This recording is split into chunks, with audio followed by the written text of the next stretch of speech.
What's going on, everybody? This is the Gun Experience Podcast, where we talk about everything firearms and gun industry related. This is your host, Tristan. I'm Brian. Today we're going to talk about suppressors, what our primary is going to be in the zombie apocalypse, some cool gear, and more. So it's be a good episode. Yes. So suppressors. I know there's a lot of kind of unknowns, myths, a whole bunch of stuff out there. So I thought this would be a good time to speak to it. You know, kind of some of the mundane, boring stuff that everyone needs to know, but maybe afraid to get that information. Mostly of like how to buy a suppressor, and it's been really relevant lately because of ATF and the e-forms. Yeah. So I want to get into that. I also just want to talk about suppressors or silencers, and I guess the ins and out of them. For first-time users, for us that are kind of in the industry, what we've seen, what we use, things like that. So I guess to get started, do you have any cans personally? Personally, no. Okay. So my knowledge of them prior to joining the industry was Call of Duty. And who wants to kill all of your reach, right, with a gun? And it turns out that is completely wrong. So one of the biggest misconceptions about suppressor silencers is when you look at video games, and I think they do it because they don't want you to be overpowered, right? So for sure. Do they mitigate sound? Yes. Do they make them movie quiet? No. And we can get into that, but one of the things they always do is they have a damage fall off or a range fall off, and that's the complete opposite. If anything, you actually gain some feet per second. You get some oomph on the backside. Yeah, for sure. There's actually more pressure, behind that round leaving the gun because it's kind of an extension of the barrel. So that is definitely a misconception. It's not going to make your gun less accurate, less range or impact or power. So I think the biggest one I hear just people talk about is what you said earlier, is sound, the movie quietness. And only my big thing is when people walk into the shop, they'll look at the suppressor case that we have. They're like, I thought these were illegal. It's like, no, there's extra steps to buying them. But then it always seems to be followed as, only criminals need suppressors. It's like, no, people who enjoy hearing will definitely like suppressors. It's and obviously we can't speak to other countries and their laws or anything like that, but it's kind of interesting that the United States has their stance that they do on the suppressors, and that was kind of thrown into was it the Gun Act, Gun Control Act back in the 1934, I think. Back in the 30s. So where they talk about short-barreled rifles and shotguns, most importantly, and then machine guns. But there's a lot of countries where it's mandatory to actually use a silencer or suppressor just because it's considered polite. Yeah, so nobody wants to hear all that. No, yeah. So for those that haven't gotten out of the John Wick movies as far as your suppressor knowledge, they don't make them whisper quiet. Now you can get certain loads and rounds and to get them pretty quiet. And we can talk about that too, but for the most part, it just makes them just to where they're hearing safe. Mm-hmm. So the biggest thing with the suppressor is, so say if you were to get in a gunfight, right? One, it kind of removes the signature of flash, so it's, you don't see a big fireball coming out of the end of the barrel, especially at night, giving your position away. And the sound, while it doesn't dissipate it completely, it does make it hard for an enemy to kind of actually locate where that sound's coming from.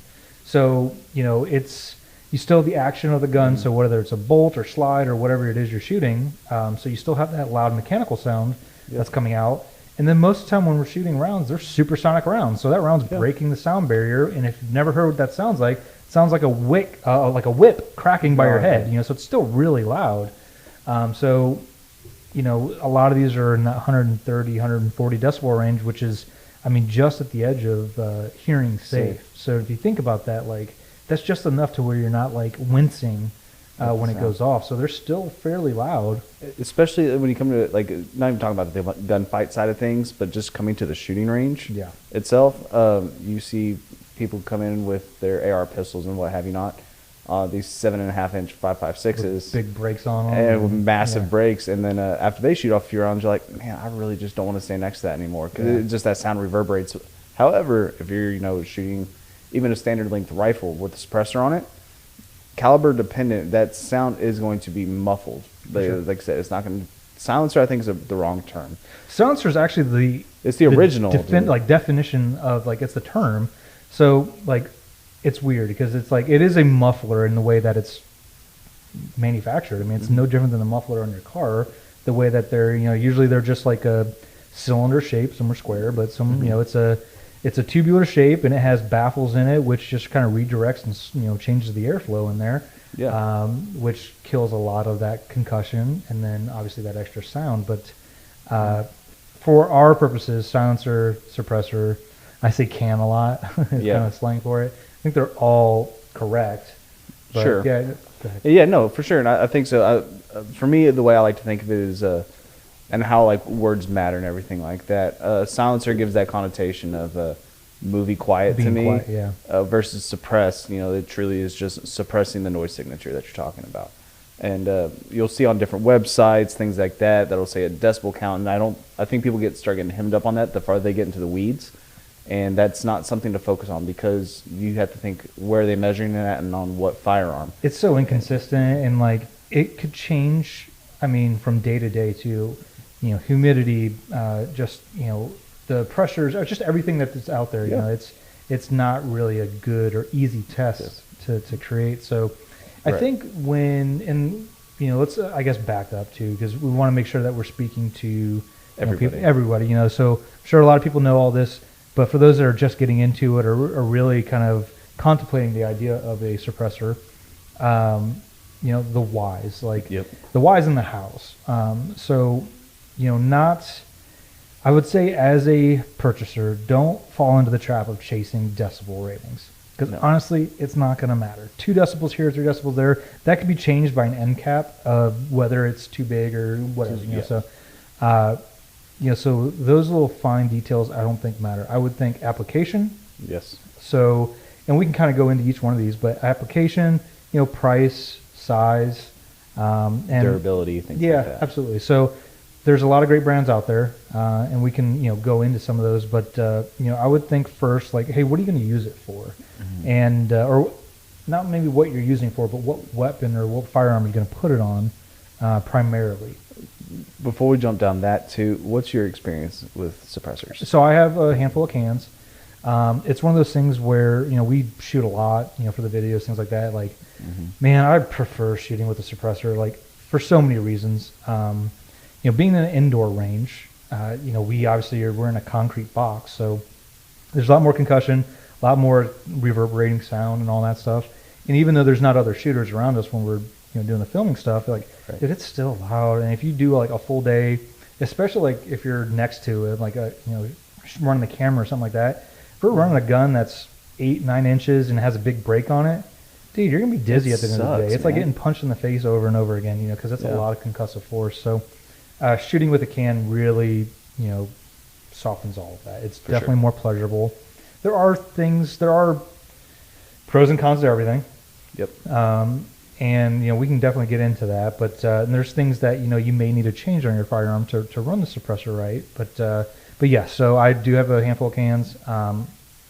It's one of those, I think, where once you break that threshold and buy your first one, it's like tattoos, right? It's like tattoos. Yeah. You want to get the next one and the next one, and it becomes easier.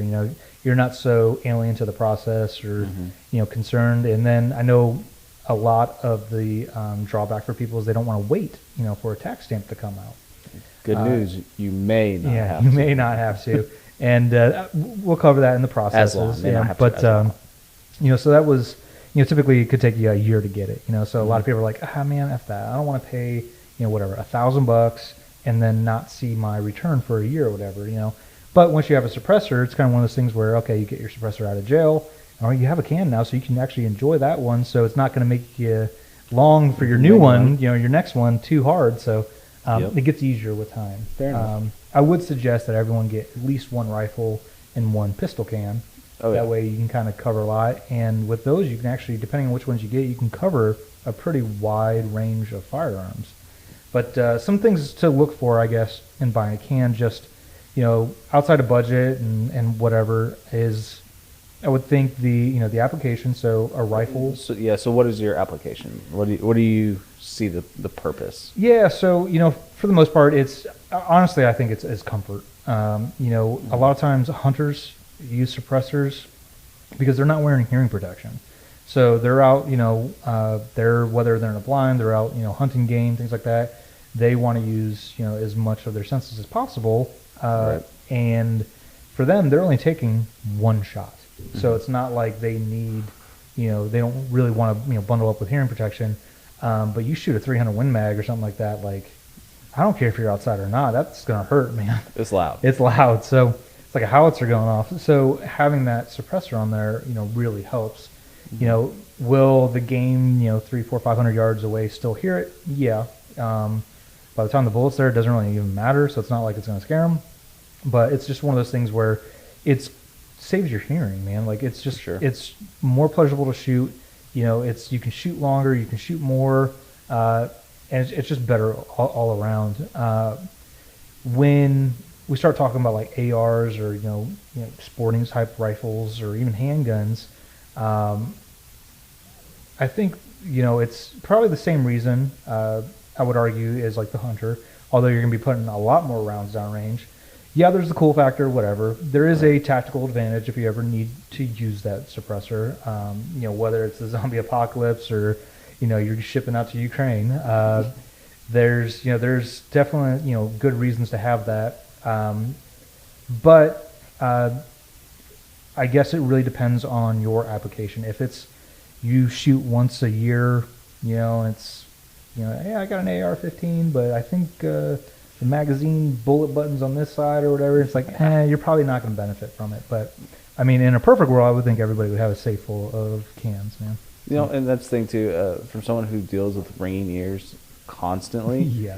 Already, I'm like, yeah, you know what? I'm not really feeling that anymore. And so that's why I'm going to try to get my suppressors done this year. Once this E-form process kind of works itself out and gets to be a little bit more streamlined, of course. Yeah. The other thing is I look at, if you're buying something, just compatibility. So like for me, I have one can that I can put on most of my rifles. Okay. And same thing, I have a pistol can that I can put on most of my pistols. So that makes it, less, I don't need to buy like 4 different suppressors for all these, It doesn't always end up working that way because, you always... You like to try the flavor of the month kind of thing. Yeah, it's like, how many pairs of shoes do you own, Right. High heels for you, right? Depends on the day. Sometimes I just go for the booster seat, Okay. Just really depends. So, it's so that'll obviously depend on, application as well and how many firearms you have. But you can go down the weeds a little bit further too, like with mounting systems, things like that. And I think that's the big part. Where guns are one thing, especially for a brand new shooter. It's a very new world to learn. It's just not, I think, as widely known. Diving deeper than that, though, going to suppressors, that is a whole nother ball game. Sure. And that's something really big to learn. But I'm glad you said universal kind of setups and make it a little bit more general. Once you find those suppressors that you like, I can definitely say, unless you're going with direct thread everything, so there's no break on the front of your gun, you're literally screwing it on to the gun, streamlining those with whatever your mounting system will be. That way all of your cans can easily be swapped in and out. Yeah, so there's a couple ways about it, and we can jump into like the mechanics of some of these cans and the brands and stuff too. So and this all comes into making an informed purchase and buy once, cry once kind of thing too. Yep.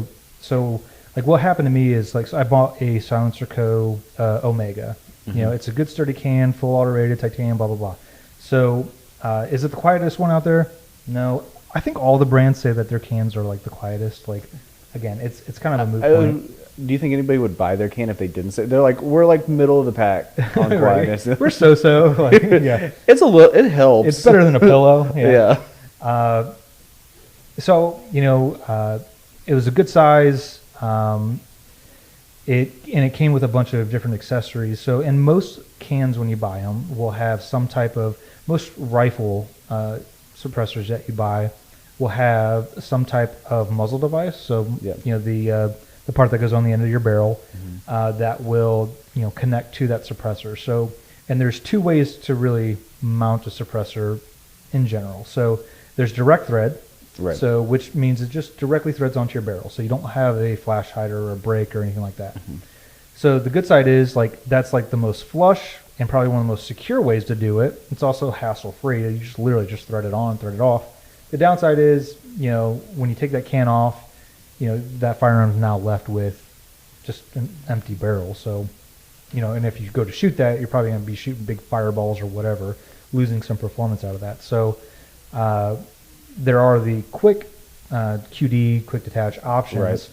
which that's where it can get kind of funky and where there's a lot of like personal preferences Yep. and dare say industry standards out there. But Without going and chasing this down the rabbit hole, because I know you'll lose me pretty quick, is when you talk about direct thread or really any suppressor, as soon as you put it onto the gun, if you're using an optic, your zero will change.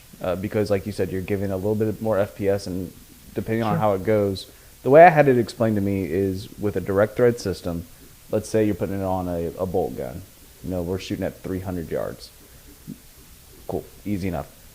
Draw a line at the 180 degree mark, and your first shot is going to be lower and anywhere in that range. Reason being, it just depends on where the thread's picked up at and how the system works. Whereas QD, how it locks in is you now draw two lines. You're going to either be low and left and low and right. So it takes a little bit of that guesswork out. Sure.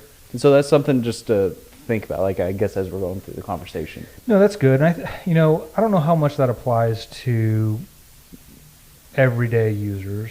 Sure. And I think at distance, obviously inches matter because an inch at 100 yards is, 10 inches at 1,000. So, but if you're putting on your Glock 17 and running out to the range, I get that. I would think too for like a Battlefield Zero, so say you have a 14.5 inch AR, you put that can on there, 300 yards or closer, it's like you're going to be close enough. It's you're going to be on there because that could be the difference of ammo too. Depending on for sure, whatever you're running. Yeah. So I think there's good generalizations to like have an acceptable like Battle Zero, and then there's the precision. Like, hey, I need my stuff to touch every time. Right. And that's where it goes back to like, hey, that's why you have multiple cans for multiple guns. So if you're, you need that precision thing, and you're gonna, and you have one shot and it needs to count. Right. Yeah, maybe you keep that, that suppressor threaded onto that gun, and it stays there, and that's zeroed and doped in for that gun. Right. So that that's a very good point. But as far as the QD stuff goes, it seems like everybody has their own proprietary thing, and none of them match up. So nobody likes each other on that. And nobody, So without going down the, again, the rabbit hole of like every brand, there is a nice thing between some of the big brands. So Dead Air, Silencer Co., let me see, who else? Griffin. I mean, there's a handful of names in there that all kind of share the same thread pitch on the base of their suppressor. So what that means is, so when you change from a QD mount to a quick detach mount, those have a certain thread pitch that threads into like the butt of the suppressor. So a lot of those you can actually use a different brand mounting system in that can. So for example, I have a Silencer Co. Omega suppressor. Got it. It comes with, and this is important to remember all the names and letters and all of these things, but it comes with what's called the ASR. It pretty much has like a thread, so it's like it's like a full one-turn thread onto your muzzle device, and then it has a locking collar that you have to manually turn. I didn't have any luck with that. It's like spring-loaded and a bunch of stuff, and it always came loose on me. And then anytime I ran it under like a handguard where that collar wasn't accessible, I couldn't lock it. So you have to like take off the handguard and all that. It just wasn't convenient. Sure. And it always came loose on me. So I replaced all of my ASR stuff with the Dead Air Chemo. So the Chemo has a kind of a hands-free ratchet system. So you just turn the suppressor righty-tighty, and it'll actually ratchet until it stops and locks, and it just pretty much has two lugs that it comes in and binds on the muzzle device. So gotcha. That one, I would say, out of all of them, seems to be like kind of a favorite amongst many people.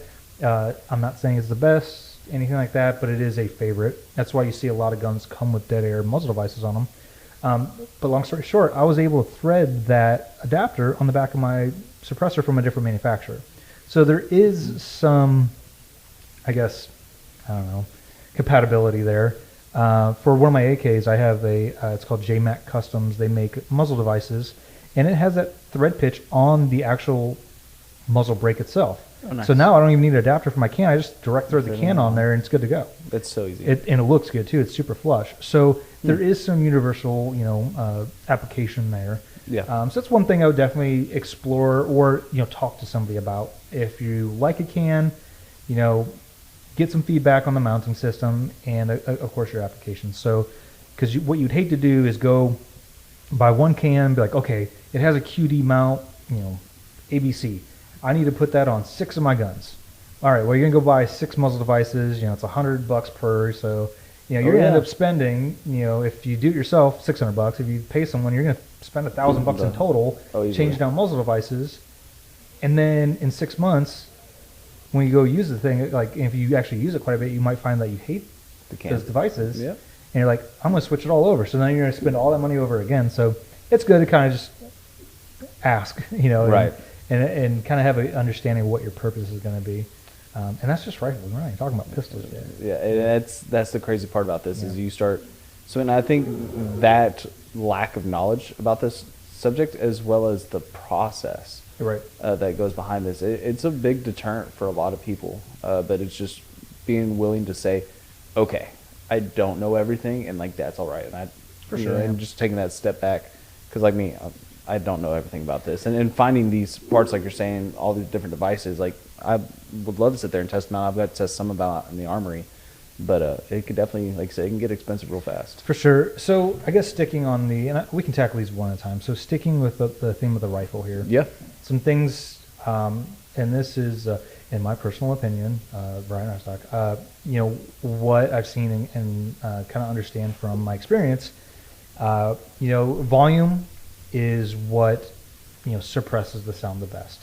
I wish we could all have a, coffee can on the front, worth of volume, but you obviously need to be able to clear sights, it needs to make sense, and plus aesthetics too. So, most of the industry cans, they have short cans, which do, help with suppression as far as sound goes, but they're going to be the least, impactful of that. So they, because there's just not as many baffles.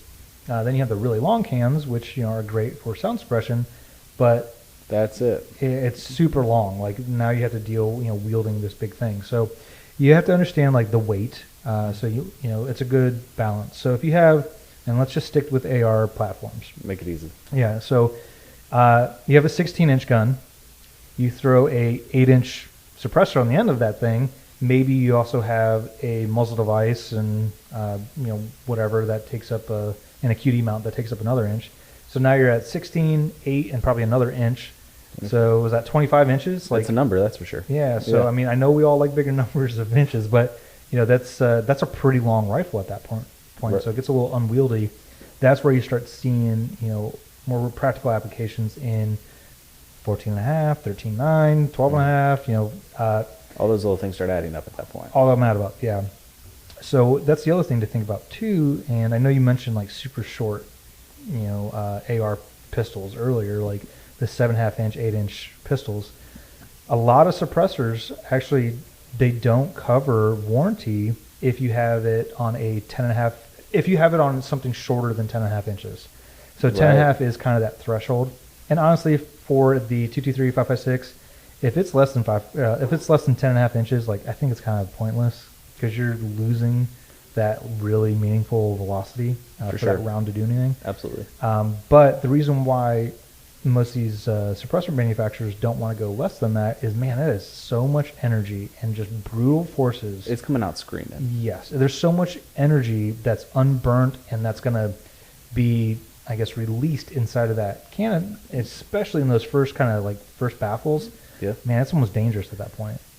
And nothing I think would be worse than putting on a short gun like that. It gets loose, or like I said, the pressure, you blow up a baffle. And I've seen what it looks like when a suppressor blows up. And it's not so much the look of the suppressor, because it does make a big old fireball and then the sleeve shoots off, whatever. It's the look on the person's face of, oh my gosh, that was a year of my life. Yeah. $200 tax stamp. You're like, oh no. So yeah, for sure, is knowing the system that you're going to put it on. And I think it's very caliber dependent, because a 300 blackout on 8-inch is a quality barrel. For sure. But for, like I said, for 5.56, especially 10.5 inch or shorter, it just doesn't Or make sense. 7.62 by 39, that also does well in the shorter ones too. So Okay, and it's nice. those aren't loaded as hot as like 5.56 are. Right. So yes, it's very caliber and barrel length Dependent. dependent. Yeah, yeah. The other thing, which you kind of mentioned, so it's like 300 blackout. So understand the application of supersonic versus subsonic. So and it's exactly that. So supersonic is faster than the speed of sound. When I don't care if it's a 22, if it's a 50 caliber, whatever it is, if it's breaking the speed of sound, it's going to make a very loud noise as it passes by. It sounds like a whip cracking because it's breaking that sound barrier. So that kind of defeats the purpose of like, hey, even knowing that there's shots coming. Right. So you use subsonic where it's not breaking that sound barrier. Now it's just going to be like a big beetle flying past. You won't really hear much of that. So there is a substantial difference in sound between super and subsonic. Yeah. And I think knowing that too, because the moment you put the suppressor on, we've already talked about zero and everything like that, the load of the round. Right. You want to start getting really specific to make sure that your shot groups are staying the same, if that's really what you're going for, that precision style. And then knowing what that caliber distance is, 5.56, you can be hitting 400 or 500 yard targets all day, every day. 300 blackout, that was never the purpose. Yeah, right. So just understanding application of the entire system, I guess. For sure, yeah. And that's the other thing too, and I think that scares people off, is the system itself. So I think there's a lot of, so when you put a suppressor on a firearm, there are, again, you have a long tube and you have like little cones in there. So each one of those is a baffle, and those, hold or redirect air in some way. So because of that, there's actually more gas and more back pressure that goes into the system being the firearm. So it causes the firearm to behave a little differently. Sometimes, if it's a gas system like an AR-15, it could cycle it faster. It could be overgassed. So what that means is you have more gas trapped in that suppressor, and more of that gas is going to come back through the gas tube and kind of into the gun itself, and possibly in your face. So that's not too much of an issue until it's too much gas, kind of thing. So like historically, like AKs, they're known to be way overgassed, and that's what makes them super reliable. They'll blow that bolt back through anything. But now you add that feature of a suppressor on there. Now it's going Super Saiyan, and you have a ton of extra gas coming back. That's a good term. Yes, and it's just too much. So will it work? Yes. Will it? Sometimes they can create where the bolts are going too fast and they'll pick up rounds, different things like that. So there are ways to detune that through the gas system. So you get, like, again, for the AR-15, you get adjustable gas blocks. Yep. There's some other things out there too. There's like adjustable bolt carrier groups where it bleeds off gas.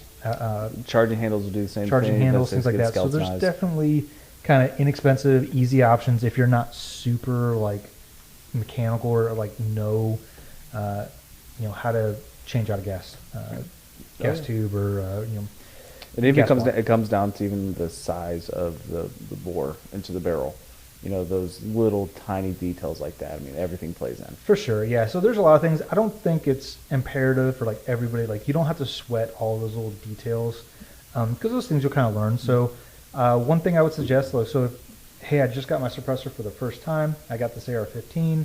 Just go out, get it installed.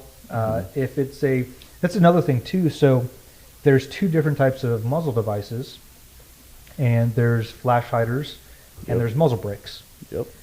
There is a big difference, and there is a very specific way to mount those. It's not like you can just call your cousin Bubba and be like, "Hey, bro, get your channel locks. I got my suppressor." We start twisting real quick. You just snap it on. So like your typical AR-15 has whatever the birdcage flash hider on it, but it also has a what's like the washer on there.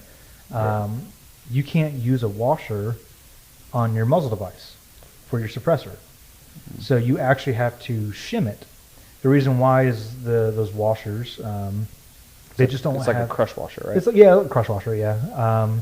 It just doesn't, even though it's threaded on, you could still, up until like the point of that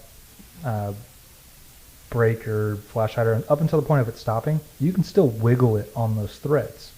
So a cross washer doesn't necessarily keep that straight. So you could have it tied up against there, but it could just be off, a thousandth. And while that's fine just shooting normally, you add a suppressor onto that, you could, end up or risk the chance of getting a baffle strike. So, the bullet comes out the barrel, it starts coming in your suppressor, but it's off center just enough. And when it hits that very last baffle or the end cap, it could smack your end cap and shoot the end of your suppressor off. End cap, not so bad. The baffle, depending on the system, it could be a bad day. Yeah, some of those aren't user serviceable. So it's a long way to say, you need to make sure you time them. So flash hiders don't need timed because it doesn't, they're not really directing gas in any very specific way. They're just mitigating the flash. So oftentimes when you buy a flash hider, it does not come with shims. You just thread that on, and usually you either rock set or the high temp red Loctite, which is I think like number 272. You put that on there. I think you're just making that up. Fact check me on that, Jamie. So you throw it on there, make sure it's Loctite or rock set on. That way it doesn't come off, and you're good to go. A muzzle brake, where brakes are directing the gases in a very specific way.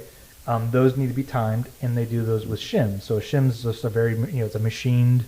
I don't want to use the term washer because it's not. It's a shame. It's just a a little. It's a circular disc. It's a circular disc. It might look like a washer, but I swear it's not. It looks like a washer, but it's not.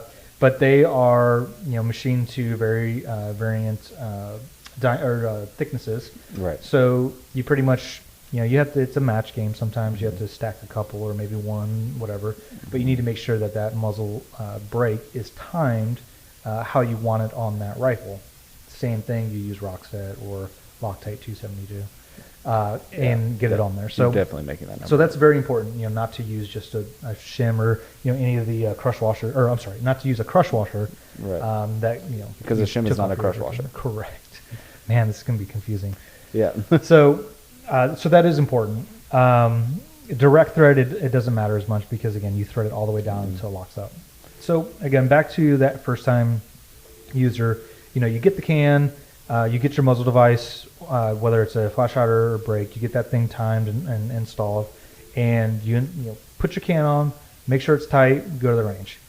That is the forbidden popsicle after you shoot it a couple times, meaning that suppressor contains heat, it traps gases, it's going to be really hot. So it's always good to make sure that thing's tight before you actually shoot it. I know there's videos out there where people that have a lot of money in their stuff and they're proficient shooters and things like that, and they get carried away and they're doing too many things at once.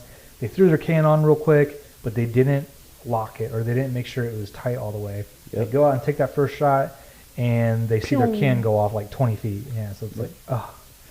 So dang it. Yep. All you got to do, thread the thing on, make sure it's tight, go shoot it. My understanding is you take it basically where it feels like it's all the way, you back up a corner turn, and you just throw it. If that makes sense. Does it? What? So, whenever you're taking it all the way down, you don't want to sit there and hand crank.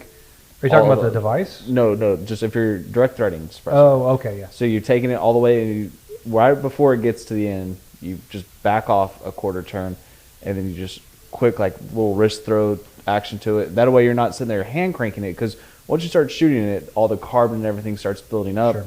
You don't want to start creating carbon lock. Now, it will take many rounds to get to that point, but you understand it's still there. So that way, if once the suppressor is on there, though, you don't have to really worry about it as much. Right. So German Torx specs, right? Guten Type. Yeah. There you go. Yeah, that's right. That's good. Again, what I would suggest is basic AR-15, get your can on there, just go shoot it. Is it going to operate? Yes. Will you notice more recoil? Probably. Yep. So the reason being, again, you get more gases coming back. So there are some things to where if you want to run it just like that, that's fantastic. If you're going to be one of those where you're putting a bunch of rounds through it, frequently, things like that, you're probably going to want to do some things to, tame that down or adjust it. An easy way would be to change the weight in your buffer. Just get a heavier buffer. That takes 2 seconds to pop in and out, so you can do that. Or you can get adjustable gas block. Some of them are easier than others to adjust. And what I would suggest for that is if you're going to say, hey, I want to build this gun to be a suppressed gun and all that, whatever. Adjustable gas blocks are pretty cheap, man. They're not much. And I mean, if you have a basic set of Allens and if you know how to use a punch, you can change most of the gas blocks that are out there. But what I would suggest is, if you're going to shoot, if you have a 5.56 gun, you're going to shoot both suppressed and unsuppressed. Yep. What I would suggest is, find the lowest, I guess, possibility for that gun to run. So what I would do is find the failure point and then work up from there. So I would test that gun unsuppressed first and turn the gas off, and then shoot around. The bolt won't even move, right? Because there's no gas coming through the system. Turn it a quarter turn at a time until the bolt locks back all the time.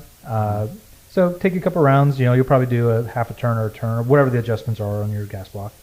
And then once you know that thing is reliable, unsuppressed, yep. you know it's going to be reliable suppressed, because once I put that suppressor on, it's going to actually feed more gas, through that system. Which is, just going to make it cycle even more. So yep. Most of the time when people are putting adjustable gas blocks on there, it's just to get rid of all that extra gas coming back. It's not to really tune that thing down. So you can get those things shooting super soft, or there's just enough gas to cycle the gun, but then it's not as reliable. So I do think there is a good way to kind of have your cake and eat it too. And you can, whether you're shooting softer loads or heavier loads, there's a good kind of in between there. Is it perfect for every scenario? No, but it's going to work with any ammo you have, with a can or not. Sure. And that's the same thing for like piston guns too. If you have an adjustable piston, usually there's a setting that turns the gas down, to where it's not as much gas coming back. Gotcha. But okay, have I thoroughly confused you yet? No, we're holding on. Okay. I've got only one eye glazed over during Gotcha, that, okay. but we're still there. So I mean, all in all, like, it's really not that crazy. Like, yes, it makes sense when you go to a forum, like, and be like, hey, I'm looking to get a suppressor for the first time, and what do I do, guys? You're gonna get everybody just dropping the source of knowledge on you, which is great, but sometimes it's just too much. Right. And I don't want to deter anybody from getting into a suppressor, especially with how easy they are to actually get. And I know that's one thing we're going to get into, but they're fun, man, and they're worth having. There isn't a whole ton of stuff that you need to do. Yes, you can, but just to get started, man, make the first step and get the can first. Like, that's like my number one advice. So on a pistol, it's a little different though. So pistol cans, there's some cool variants. So like, there are ones that are adjustable in length, so you can have a really long can or a really short can. Yeah, like the Odessa 9. Yeah. I have a Dead Air Ghost 45. I can actually run it long or short for various things. So, and one thing too that I didn't really talk about on the rifles, but it applies to both, is caliber size. So when you look at suppressors, a lot of them, so let's stick with rifles real quick. So a lot of them will have like, oh, well, this is a 22 can, and it's rated for 22, 17, and all those little tiny, little rounds. Yeah. But then you could buy a 5.56 can, a 30 cal can. Mm-hmm. Some companies will come out with like a 375 or a 45 can. Right. So big bore. Yes, so big bore. So it's good to know that, because if I have a 5.56 can, I can't run 300 blackout through it. I can't run 7.62 by 39. I can't run anything that's 30 caliber through that can. Right. If I have a 30 caliber can, I can run all those 30 caliber cartridges, but I can also run all those smaller ones too, all the way down to 22. Because the whole... Yeah, because the diameter, right? Yeah. The diameter is bigger than the bullet. There is going to be a little bit of extra gas coming out because of that, so you may experience 1 or 2 decibels more of sound, but it's not measurable, and it's not like you're ever going to be able to hear that as a shooter either. But it is a way to buy one can and have it fit multiple platforms. Yeah. The one thing I would suggest is anything you're looking at, go to that manufacturer's website, and they'll tell you everything that thing's rated for. Because there are some that are meant, like a pistol can. Like, I have a 45 caliber pistol can that I can actually shoot 300 blackout through, only in subsonic. So the diameter is big enough because it's 45 and a 300 blackout's 30 caliber. Yep. But being that it's subsonic, it's not going to blow that thing apart. Yeah, the pressure's set and ready to go. So that's it's just a good kind of example of like, hey, make sure to go to the manufacturer's website, read up, and make sure. Yeah. What was that you said earlier? Get knowledgeable. Yes. Stay informed on this one. Get an education. Yeah. Pistols. So same thing. So like, if you buy a 45 can, that can run you all the way down to like, so that 45 can I have, and I ran 22 through it, 9mm like crazy, 10 mil, everything up to 45. So there is one of the suggestions, the possible advantages of buying, if you're going to get one can to do it all, buy the bigger diameter can. Sure. One thing to think about on pistols is they too have the same type of mounting interface, either direct thread or some type of muzzle device. So like Dead Air, they have the system what's called a chemo. It's that ratchet system that I was explaining earlier. Yeah. They also make that for smaller pistol caliber stuff. It's really cool for like the sub guns, so like CZ Scorpions, whatever it is. So you can still use that kind of ratcheting system and have a good looking brake or flash hider on there. But most pistols, like Glocks for example, those barrels actually tilt. So pistol cans are usually sold with what's called a Nielsen device or like a booster. And all it is like it's a threaded part that threads onto your barrel, but then there's a spring inside. Yeah. So what it does is, as the barrel's kind of tilting and doing its movement, that spring, the can actually stays put. That spring is compressing allowing the barrel to move. Yeah. So it kind of takes that pressure off. All it does is to alleviate your gun from jamming, pretty much. So it allows the gun to function as intended, and the can just kind of stays put. So, so that's one thing to think of too. So if you have a Glock, you can run, that suppressor on there with your Nielsen device, but then you can unthread that and thread it on your CZ Scorpion and run it. So that's just another little thing to think about. So a lot of pistol manufacturers, they all run different thread pitches too. Yep. So your HK is probably different than your your FN. Most 9mm stuff is 9x19, which is nice. Mm-hmm. But like I have a HK 45. That's some crazy 13 left hand, some number. You got two jumping jacks, and it's just it's their own 4 thing. burpees, and then you're good to go. Yes. So you might need to be at different like little thread inserts. That's not too bad. So, but same theory.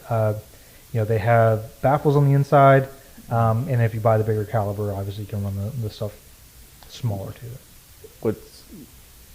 Before we lose everybody on it, yeah. Then you get those guns like the silencer code, like the 36M, or the the 46 as well. 46. Yeah. So say I only run 9, so I don't have any 22s or anything like that. I run 9mm religiously.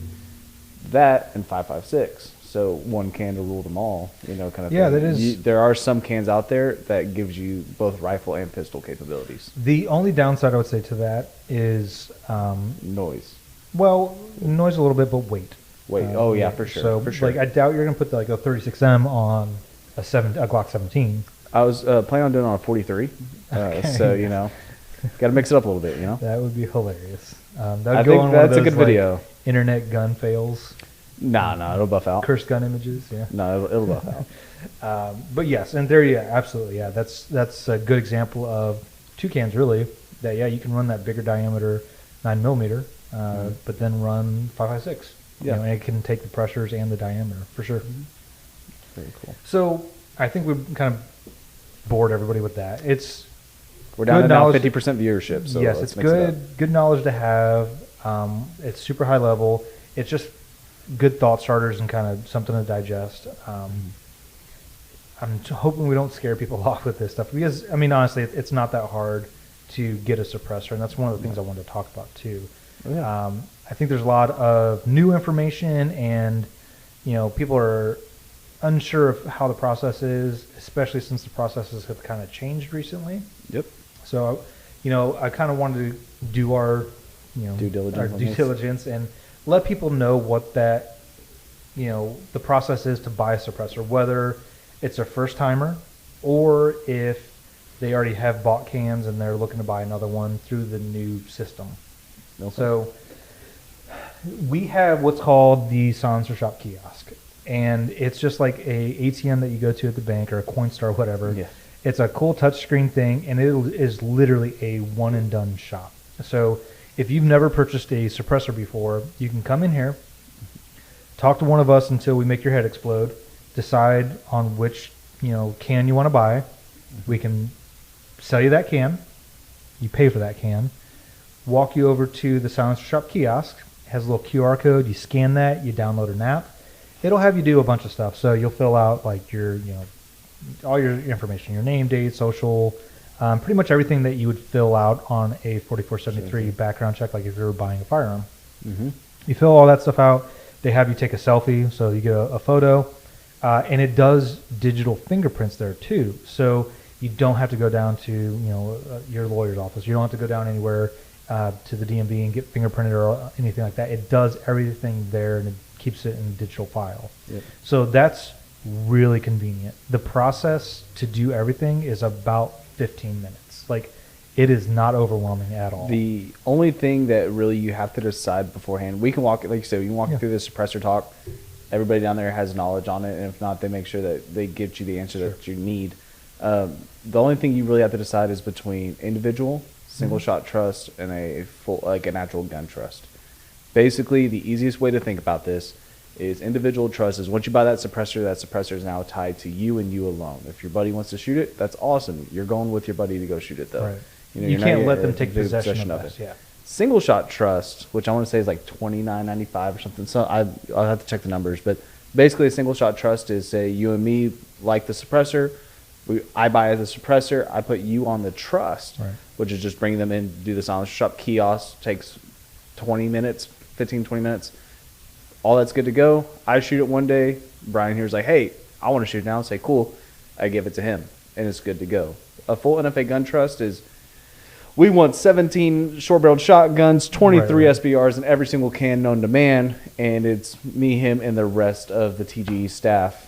As long as we've all done the right paperwork, we're doing everything we need to do, that gets you a full NFA trust. And you can add and take people off as you want to.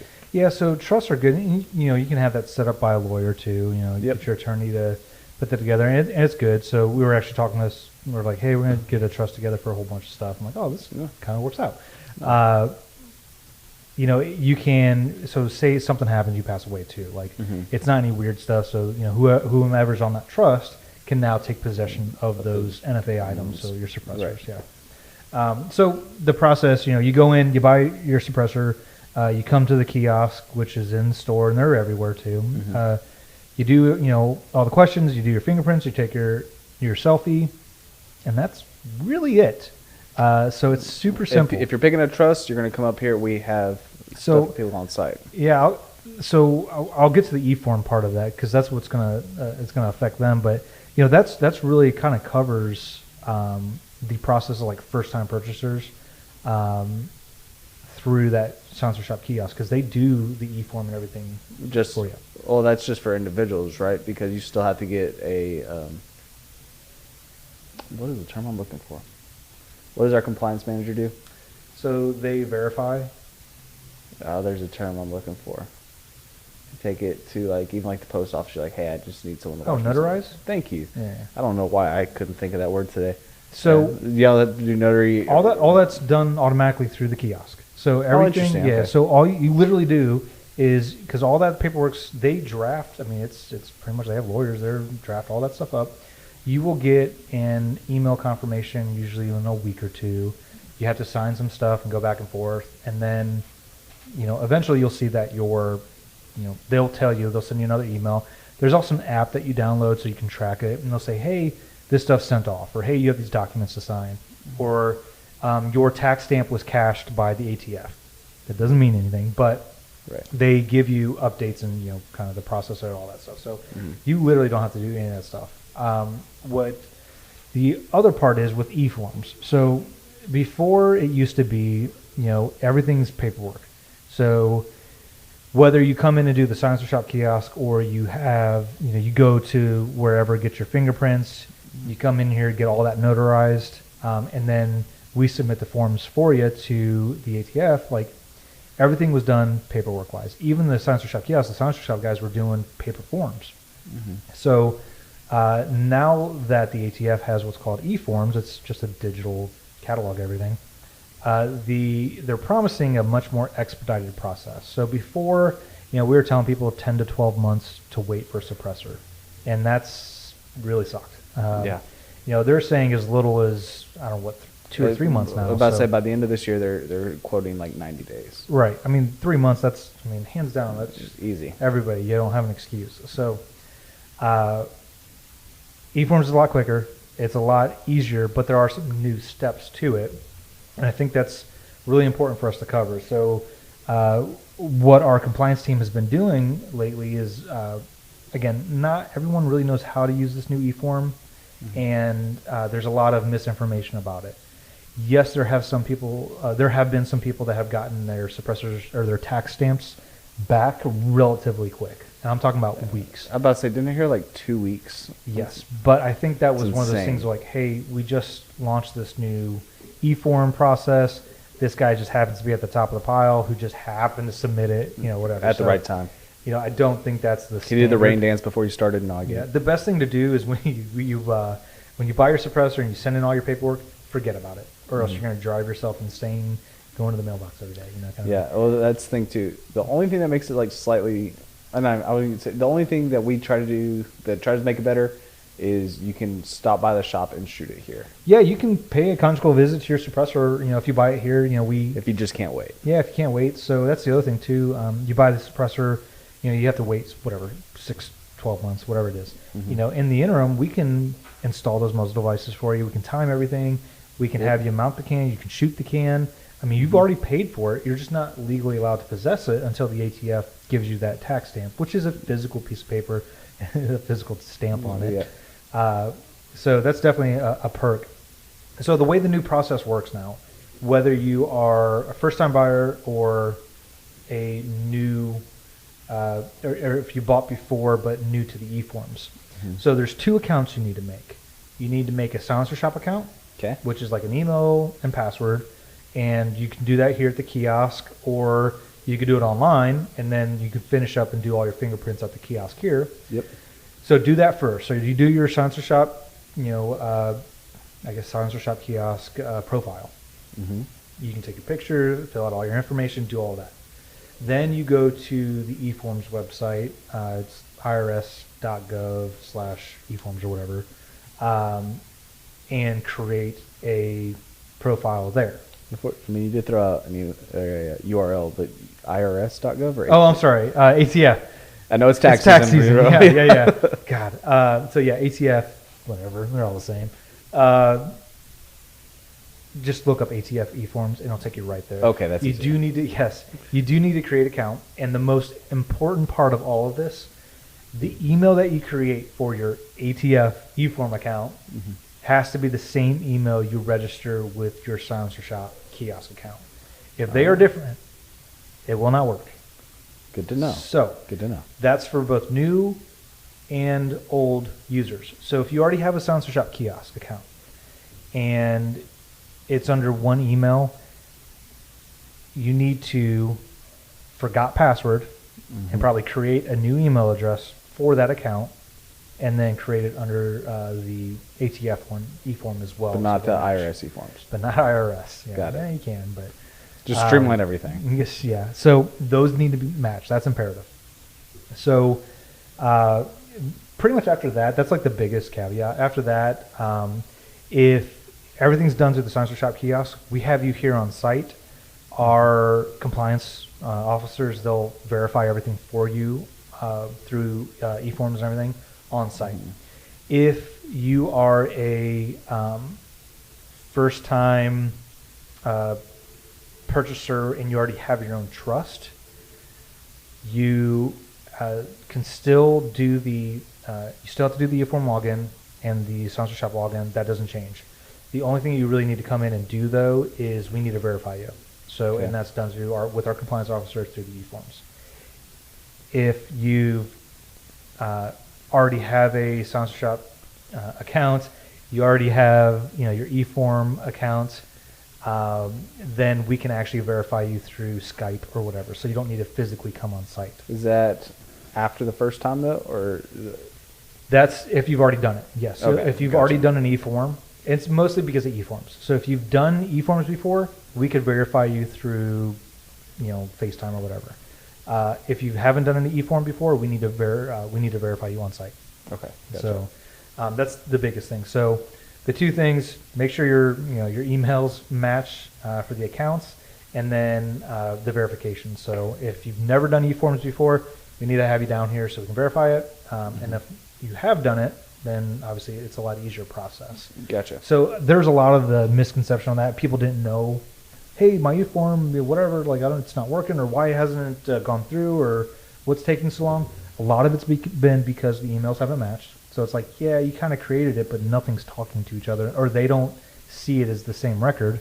Mm-hmm. And then obviously a lot of people don't know that they need to go through that verification process. Gotcha. Okay. So again, not too tedious, and it's definitely worth the extra trip to the gun range just to get your... Dang it. Yeah, You got to go back to the gun man. store. I'm just going to go out and get a jug of milk, man. I promise I'll be right back. But it's definitely worth being able to get that suppressor a lot sooner. So I'm hoping that this expedites things and it works, but like the government, when they launched the e-forms, immediately had problems. So I know there was a lot of promises out there. People were expecting stuff within 90 days, blah, blah, blah. Like we're already, 45 days into it kind of thing? Yep. It's not the case yet. Is it better? Yes, but you just got to be patient. The best thing, and I think that's what causes a lot of people to drag their feet on buying a suppressor, is they're like, well, I don't want to wait a year. You want one, right? Yeah, but I don't want to wait. Well, the longer you wait to buy it, the longer you're going to wait to get it. So you might, you might be at like 3 years now because you keep saying the same thing. It's one of those things like, you're always going to wait. So you may as well kind of bite the bullet and at least get one in, and I promise you it's a lot easier from there. Or buy a couple and just be done with it. Right. I promise you, when you forget about it, those 6 months or whatever it is, it's going to be come by a lot sooner than you think. And then it's so happy day. So Absolutely. You'll never want to shoot unsuppressed again. Good to know. Good to know. So buy a can is what I'm saying. Is there? I hope I covered that well. But do you have any questions as far as? Again, I have the suppressors, things like that. Like you have the suppressors, I don't. Yeah, like kind of new to the market, I guess, but not really. But no, I get it. I think that does cover it. It's different because, like I said, I've set up a trust and everything for it. It's interesting to hear the full e-forms process because, like you said, it's only like 6 weeks ago that this thing really shot off, and all you hear is the gripes and complaints. But it makes sense why people are griping and complaining because it is just one of those processes that's fresh, it's new, and it's just going to take a minute for everything to flesh itself out. But no, I think we've about killed it on that one. There's so many knowledge. I really should have been taking notes, to be quite honest. It's all right. This will be recorded, so you can. Yeah, I can go back and listen. So the other thing is, I think people think that, well, suppressors will be just legal to own soon, or I don't want to give $200 to the government, or I don't want the government to have my information, or you name it. It's pretty easy to, I guess, argue those points. So I'm going to say right now that suppressors are never just going to be legal for everybody. I know, even here in Texas, we had our whatever the Abbott passed was like, hey, Texas suppressors are legal. Guess what? Nobody's selling that. Even the companies that suppressor companies that are in Texas, that's not a thing. So unfortunately, it falls under federal stuff there. It's federal supersedes state. Yes. Unfortunately.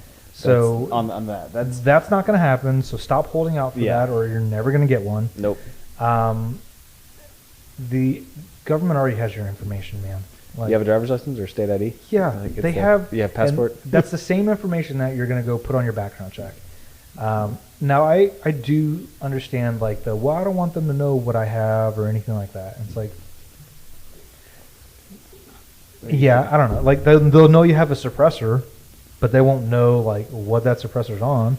Well, I don't know. I'm of I guess a different mindset. Like, I feel like I have nothing to hide. Now, I've seen stuff like that have been proposed in the past where, there would be these open registries, like things where they've talked about it, but it would become almost public information. And federal government, law enforcement, I'm sure, like I've got nothing to hide on that. But I don't want, Joe Bobby that just got released down the street, off of a 6-year stint or something like that, be able to just go to Google, type it in. Like, I don't want that open registry information. But yeah, at that point, then if that's where they're at, and then say, cool, bro. Man, I'm thinking more like Red Dawn. Like, I don't want the government to know or have a registration. I just can't get wrapped up in that. Like, Right. that mentally, that just doesn't make sense to me. But at the same time, to each person, like, their own mental. Suppressors, SBRs, and SBSs are all NFA items. It's So going to be if registered. you want them, then it's going to be registered. And that gets the last point with the $200 tax stamp. Like, if you want it, man, you just got to pay to play. Like, Yep. just take it with a smile, and move Be on. happy that number never changed since the 30s. And that's true. So, that $200 was created, yeah. 205, that was the number then, it's the number And now. because it was made that because it was pretty unobtainable. So unless you were, fairly wealthy, like, you couldn't afford I'm that. curious what the 30s, like $200, like, conversion rates are. Right. What, I'm sure it was a few thousand. Yeah. But So that's the thing. Like, just be thankful it's not several thousands of dollars. Right. So bow to your masters for that. But it's just, man, it is it is what it is. Like, pay your $200, whatever. It's a registered item. Just, it is what it is. Like, you're not going to get people knocking on your door. If someone comes to the range and asks you to see your tax stamp, tell them to, pound sand. Like, None of us are law enforcement. nobody needs. Yeah, law enforcement, like your local police, they don't know to check your tax stamp or anything like that. They won't know. Well, they do now. Do anything Right, about it? so. Yeah, well, whatever. Okay. Out there for the world They to don't know. even know how to take the safety off their Glock. Whoa, man. I don't even know how to do that. No, I'm just kidding. So that's one of those things. Like, if anybody asks you, just politely decline. Like, it's not, unless they're an ATF agent, you don't need to talk to them about it. Here's I would say the downside to NFA items. It's not like when you get your LTC, in the state of Texas, we have reciprocity with other states. NFA items are a different game. If they're going to leave the state bounds, you do have to request permission.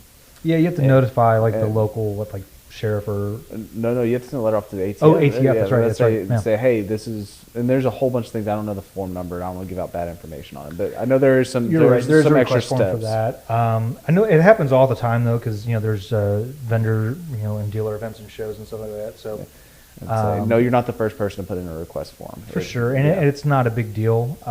If you do move out of state, so if you move it within state, it's not a big deal. You just shoot off. You say, hey, this is my new address. Yeah, if you do move out of state, then there's a little bit more, and there is a form for that as well. So they do. I mean, as weird as it is to say, they do make it kind of easy for that, but Easy enough.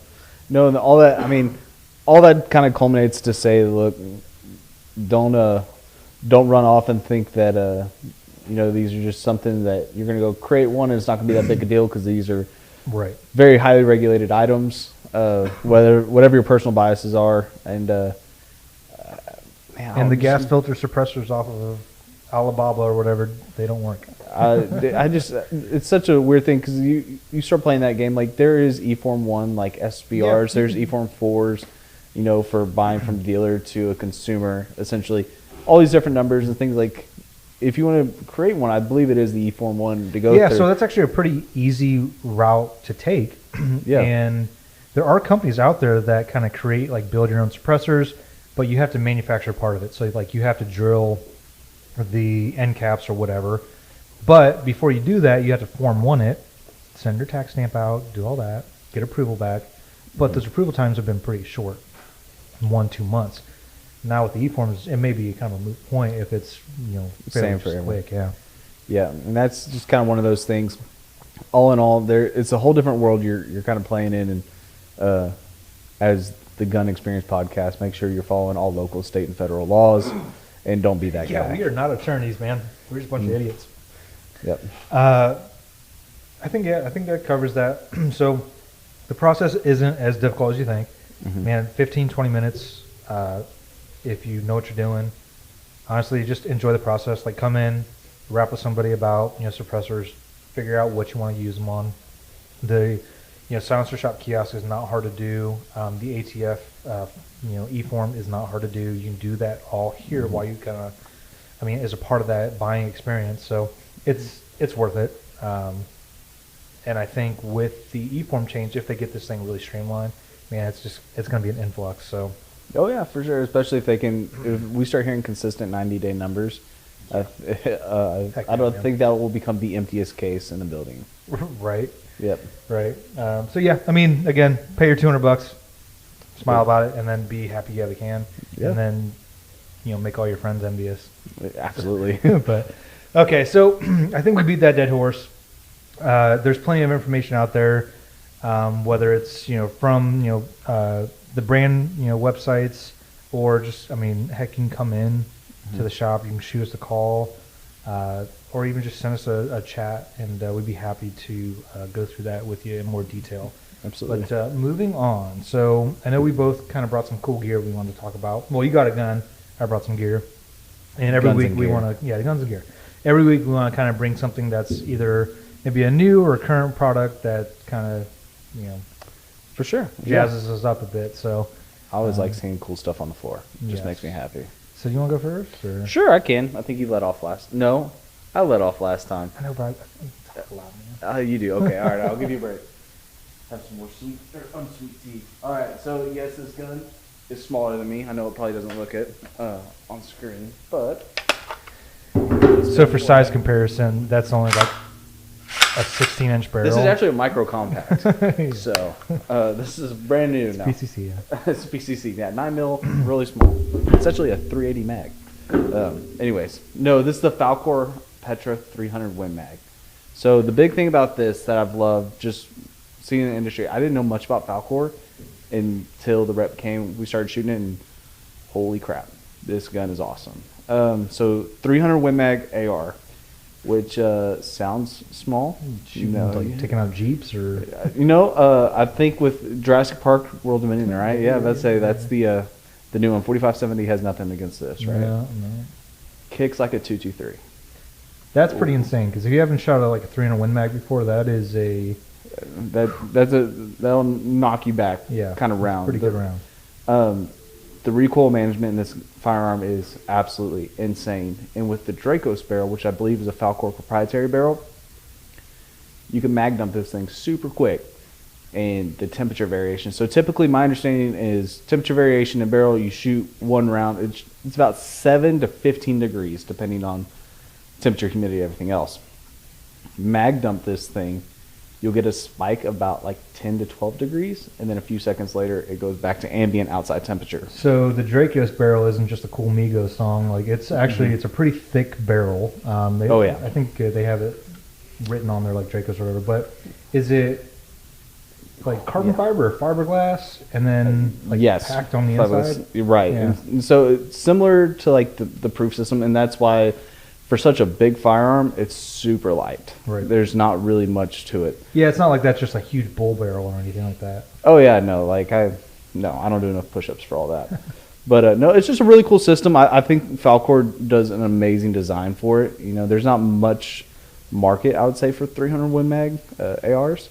But for those that like it and want something different and want to reach out and touch something, and not be carrying, a 40-pound gun on their back, or even, 15-pound gun, it's not bad. It's kind of cool because it's not a bolt gun, so you do have a semi-automatic AR, so you know the manual of arms. That mag well is insane. It's so big. Looking at it, it's pretty crazy. It's so big.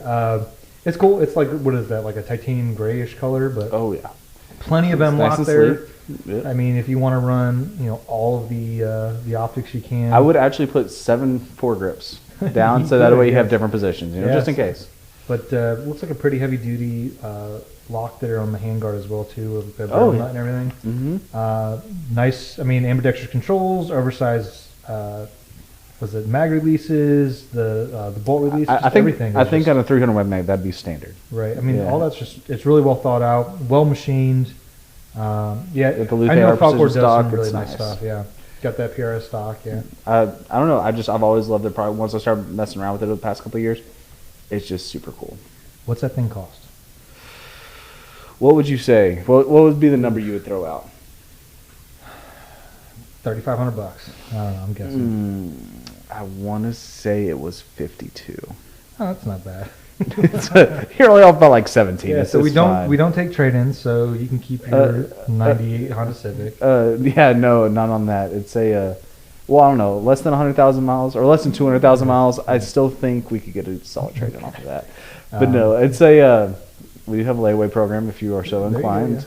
You know, 25% down, the rest over 90 days. But I mean, that is kind of cool though, because I mean, you are getting, again, not a bolt gun. No. The ability to put a lot of really angry rounds downrange fast. So I think you were telling me that like you could shoot this thing offhand, no problem, like with the recoil, right? Oh yeah, offhand, yes. One-handed depends on how many push-ups you do. Like the shoulder strength is. Yeah, there are videos of guys out there that will one-hand shoot this, and it looks like nothing. These guys also could be competing in Mr. Olympia, so I mean, there's some big dudes. But no, it's just a really, for what it is, it's a soft shooting gun. And, you know, you can get a lot of firepower. And I wouldn't be scared, you know, if you're out hunting or something like that, and you're wanting to do like big game, you know, travel, what have you not. If you had a younger kid with you that you're taking out hunting for the first time, you don't have to worry about them dislocating their shoulder with the gun. Now I see it has like that 3-port, like the 65-degree brake on it, which Yes. is great for the shooter, not good for your neighbor. No. Do you know much about like what else makes this thing soft? Like, is there something special in the gas system, or the way they have it weighted and tuned? I think it's the weight and tune behind it. I wish I could say I knew why it was such a soft shooting gun. Like I said, not the mechanical type. Application I mean, they're probably type. smart about how they gassed it, and then of course, you know, the buffer spring weights. If you know why, please drop a comment below. Inform us. We love to hear. Some type of voodoo magic. Yeah. Yeah. That's cool. You know what size suppressor you need for that? All the suppressors. 30 cal cam. It's Yeah. 30 cal Yeah, cam. that's yeah, rated for 300 300 watt. watt. And Yeah. it's actually, it's That is- almost, it's several of them. Dead Air and Silencer Co. I know have quite a few. Yeah, like my Omega 30 or Omega 30. Yeah. Yeah, that would The go on Nomad there. series, I think, is as well. So because that is definitely a Magnum cartridge. So. what? Nah, it's not that bad. So what did you bring? I saw you messing with some kind of Yeah, flame so a system. part of my like cosplay kit that we use for all like the videos and stuff. I just had it out in the range earlier today, so I thought, oh, this would be a cool little idea. Because we've had people ask me like, what is it or what, you know, whatever. It's definitely, it's not a brassiere, but it is a kind of a chest rig bandolier. Okay. And it isn't a bandolier in the old like Pancho Villa style, like, but it has, you know, several, I guess, strips of molly on it to where I could put, you know, 2 of the AR, kind of oversized AR taco pouches on here, a pistol pouch, and then I even have like a little thing for a flashlight and a tourniquet on here. So pretty much it just sits at a 45 degrees across my chest. Okay. Can we see it on? I mean, Let's see. Okay, Sure. there you go. so I am wearing it right now for those listening. What's kind of neat about it isn't so much like the practicality of, hey, we're gonna go, you know, whatever, like do work with this thing. Like, could you? Yeah. If you're carrying, if you're wearing some type of plate carrier or, you know, whatever, obviously this wouldn't be needed. This is nice to where you can wear it. Like today, I was wearing it under a flannel, and honestly, you wouldn't really even be able to tell unless you were looking straight on. You know, a jacket, whatever, things like that. So it'd be fairly concealable. But more importantly, it's actually really convenient for magazine changes and mag accessibility. So I usually wear this when we do some of the AK shoots. With AKs having such a, you know, long curved mag, yeah, you can wear them on your belt, you know, and pull up and, you know, and rock in, no problem there. When you start putting AK mags in your plate carrier or in your chest rigs, it gets to be a little bit weird because it's not like ARs where you can just pull straight up and push in because you have to rock and lock them. So, you know, with the AK, you have to kind of like wedge your hand in a weird way, pull it out to where you can get a good kind of, you know, upside down beer can grip and then be able to rock that magazine in. Seat it. Yeah. Yeah, so there's definitely a method to it when you're wearing a plate carrier or a vest. But this is so much kind of a quicker transition for that. So with this across my chest at a 45, I can literally just pull the magazine straight down and I already have that as like a beer can grip. So it's less mechanics and movements of my, you know, reloading hand to get that fresh mag in. So it's really good for running the AK stuff.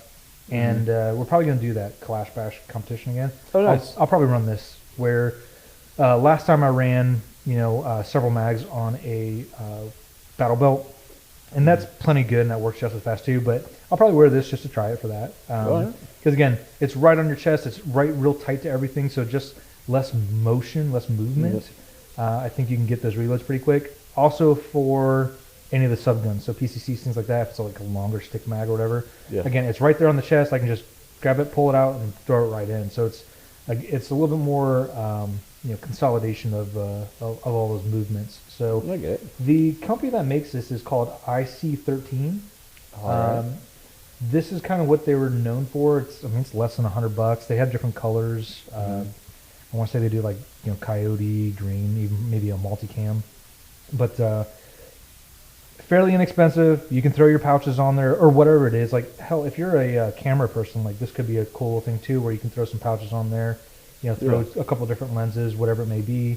I mean, some backup cards. Several, a couple. It has some several applications on here. So it's something we've been playing around with a little bit. I thought it was kind of neat. I'll take it. No, it does seem a little bit different. I like the Clash Bash idea though. I'm curious to see how that's going to do in competition. Yeah. We'll see. I mean, again, it takes practice like anything, but I think the consolidation of movement, it could be pretty good because, so when you reload, you usually pull that gun closer to you. If it's a rifle or whatever. Get into your workspace and all that. Yeah, get the stock underneath your armpit there, and literally the magazine is right next to your chest. So the magazine well. So you're literally, whether it's a push button or if it's like a rock and lock, whatever, you grab that new mag and all your controls are right there. So I mean, it's you're talking maybe 6 to 8 inches of movement, where instead you're reaching across on your weak side to on your hip to grab a mag. Or more movements with the chest rig, things like that. So it's been fun to do with some of our filming, things like that.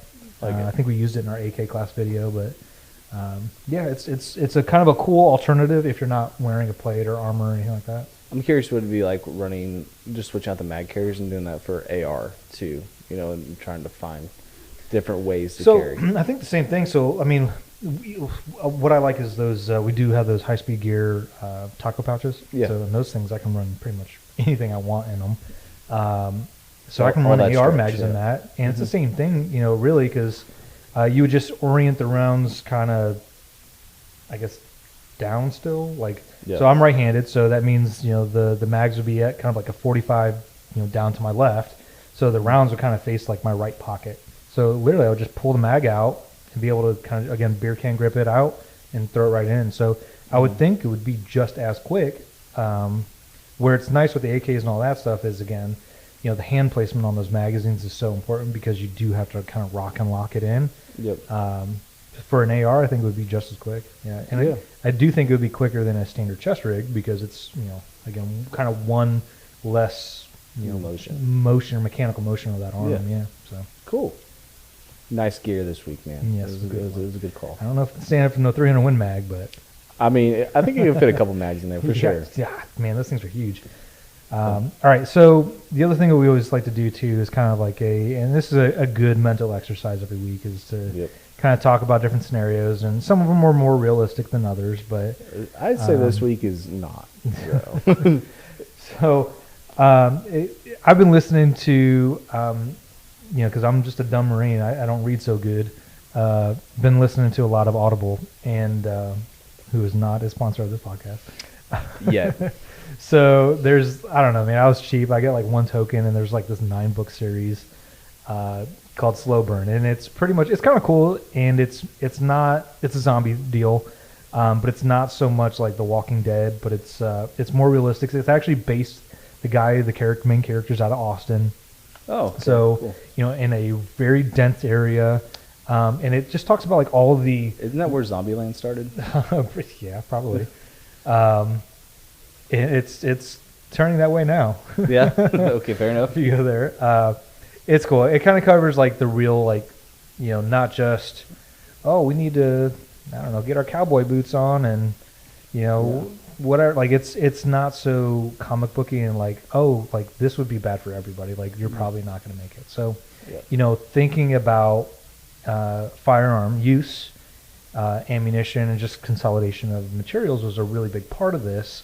So that kind of leads me to some of my answers. So I think our theme is kind of cliche as it is, and we kind of fine tuned it. So it's like, okay, everyone always asks, like, and prepares for the zombie apocalypse, right? Yep. So we're like, that's too, I don't know, too easy, and there's too many answers, things like that. So we just kind of decided, hey, you have one primary, Okay. and that's only one thing that you can take. You can only have, and that's it. You can't have a backup. You can't have whatever. What were some of the other caveats, or was that it? I think those were the big ones. Now let's make it one thing I don't think we said beforehand, but let's just go ahead and clarify this. Machine guns, like, minigun is kind of like off the table. Let's make it a little bit Let's more. be realistic here too. Like, you're going to have to a little bit more so. More often than not, you're probably going to be running than It's hard shooting. to say realistic and be talking I about know, zombie right? apocalypse. All Well, right. it could be many things. I mean, whatever. But So, those are the considerations you got to take in. Is real world. real world application. So you're going to be running a lot. Ammo's always going to be a concern. Yep. You need to worry about just field maintenance, parts availability, whatever. Go ahead. I think those are like the main ones. I'm not gonna. I'll probably, as much as I love my belt feds and all that stuff. I'm not hauling that on, bro. No. That's not happening. No. All right. So what did you decide on that? So me first. Yeah, you first. Okay. So and the idea is we kind of talk about this like through a build, right? So I definitely want something that is a good suppressor host. Okay. And who knows what this hypothetical virus does. I'm not picturing Walking Dead zombies, things like that. I'm picturing World War Z. Yep. They're sprinting. They're coming at you. Nice. So yeah. So they have some that are senses about them, right? And I would think that anything that was kind of done in a normal life, that would be a trigger for dinner bell. Mm-hmm. So you hear a car unlocking, or a motor running, or someone's cell phone going off. You think, there's a person there. Right. So same thing with gunshots, right? So if I hear gunshots going off, I'm going to think, there's people over there. Mm-hmm. If I'm hungry, there's food over there. So I definitely want something with some type of suppressor on it. Mm-hmm. Again, it's not going to be whisper quiet, but it will dissipate some of that signature to where they can say, there's a noise, but I don't necessarily know where it came from. Right. I thought about this real hard for about 7 minutes. Okay. I think that was actually kind of our heads up. This is what we were doing. So I kind of went back and forth on this, and as much as I want to choose some type of 5.56 platform. Oh, okay. I don't think I will.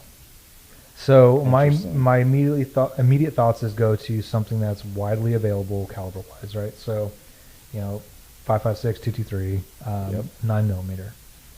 I also don't want a handgun.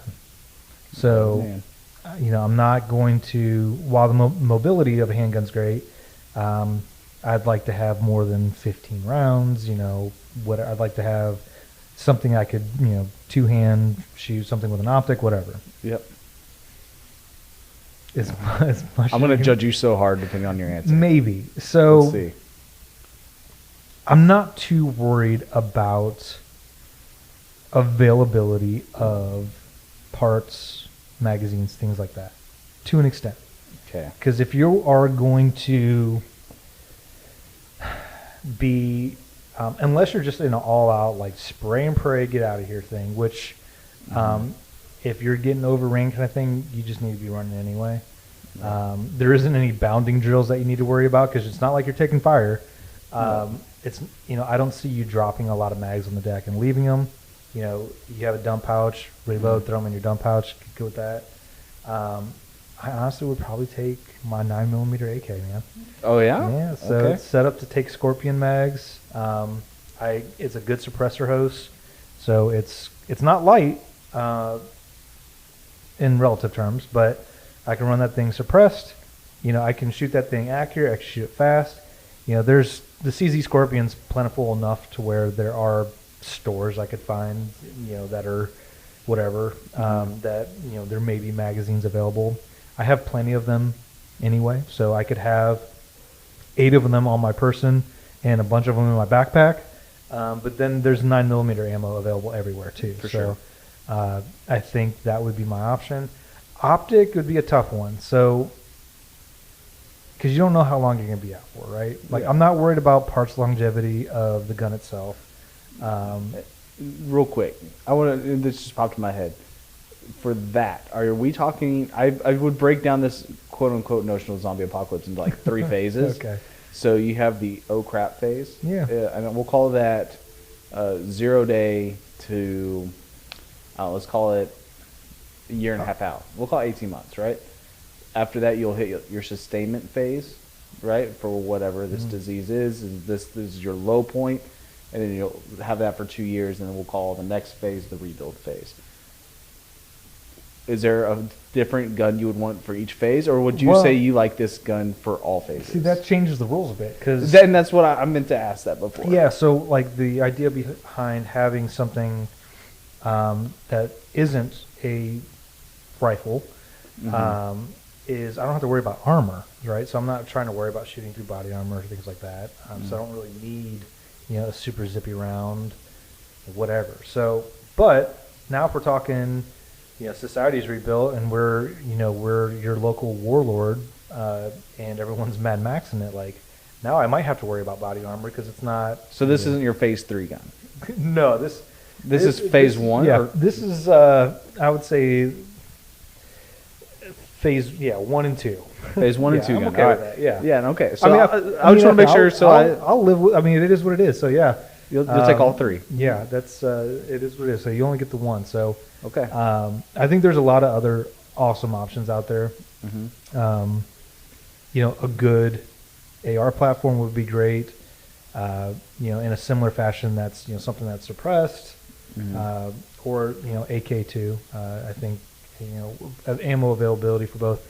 AR is king in the States here, so I think there's going to be plenty of that. But I know that gun. I can shoot that gun. I can run that gun. I can maintain that gun, and there's going to be plenty of 9mm.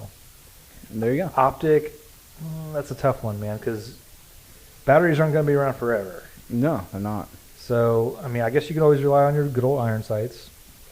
Sure, okay. I do have a Hollow Sun, like, I don't know, one of the Solar series. It's either, I think it's a 512 on there. Okay. So, enclosed emitter, has a solar on it. So, I mean, that could run until that solar backup fails. So, I think that's my answer. Okay, that's not a bad answer. I could get behind the 9mm. Get jiggy with that. Yeah, like that. That's definitely a little Wild West. That's a little easy to do. And I think you hit all the main points for the right reasons. 9mm, I don't think is going anywhere anytime soon. Even throughout our pandemic that we've had, 9mm, even though higher price, was still on, at least on our shelves. I don't really. Yeah, no, we always had it available. About to say running out of it. I took a slightly different path though. To answer the question. If it's a 22, I'm gonna kick you in the nuts. Yeah, no, it's actually TCM. So, no, just kidding.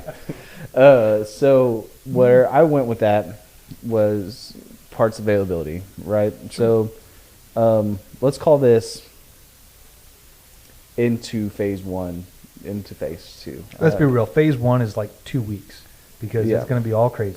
So yeah, no, for sure, 2 weeks of like craziness. I would say after that. I would say it would probably take us 12 to 18 months, though, for it to hit, like, the true low points of, like, everything. We're talking about, what is it, the end of the world as we know it, Teotihuacan kind of things.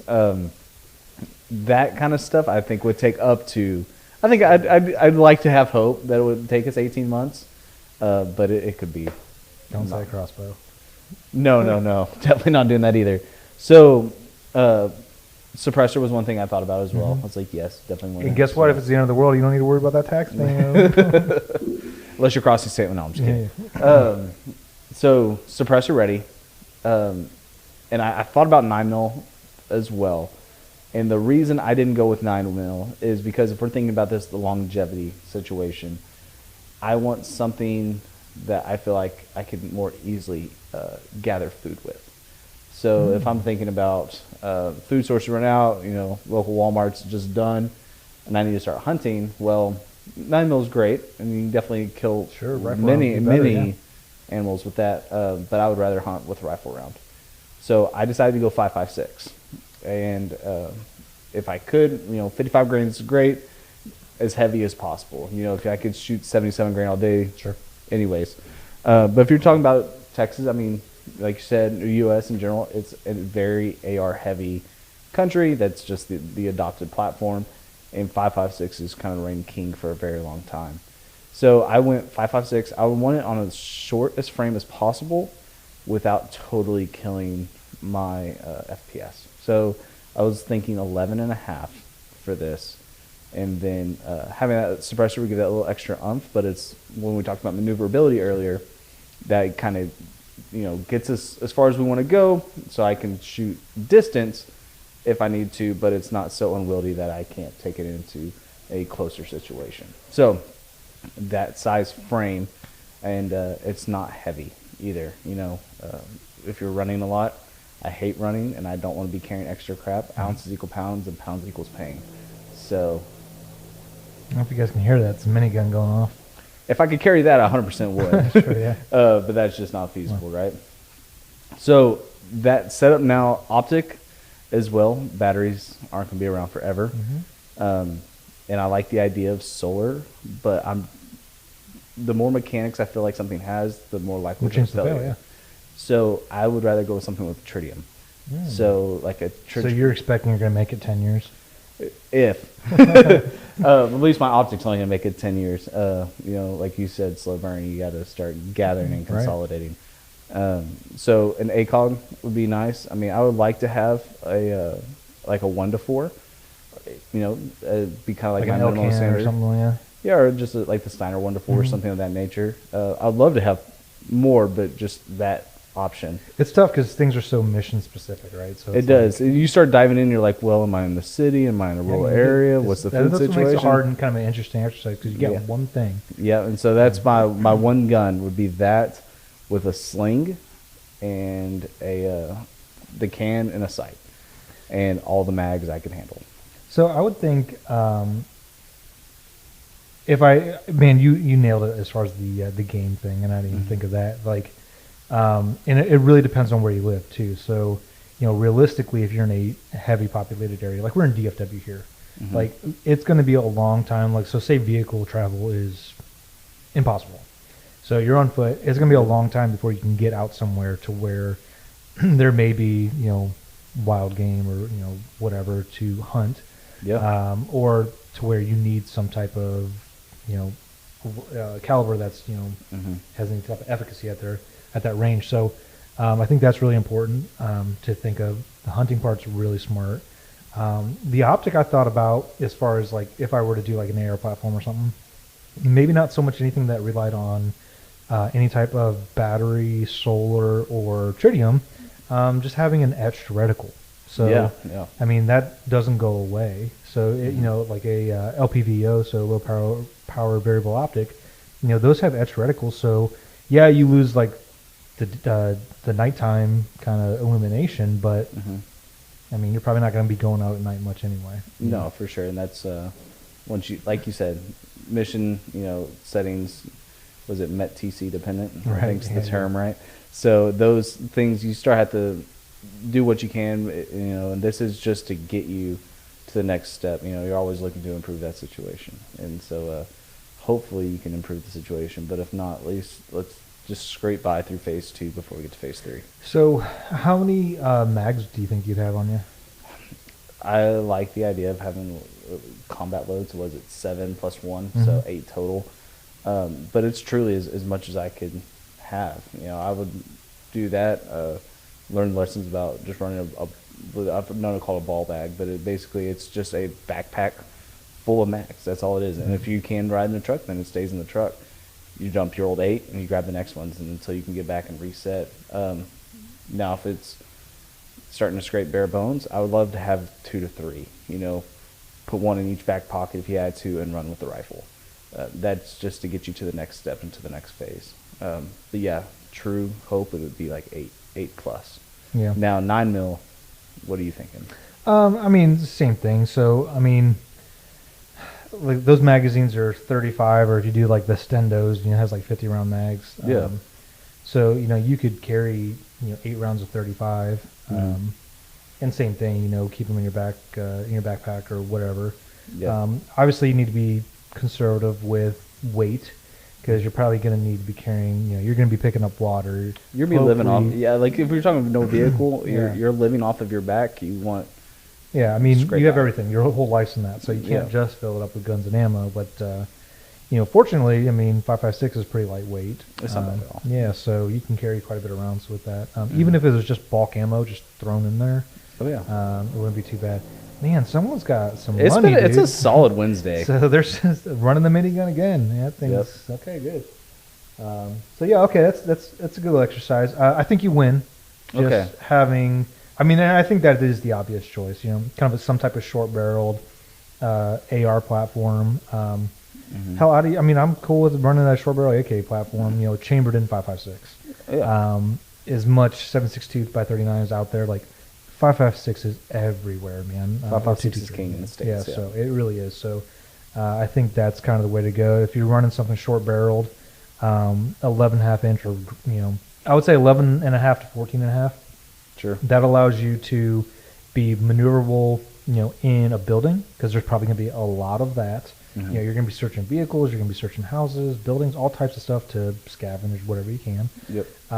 It's going to, not be too heavy to where, you're going to be doing a lot of running, but you're going to be able to still reach out and touch something if needed.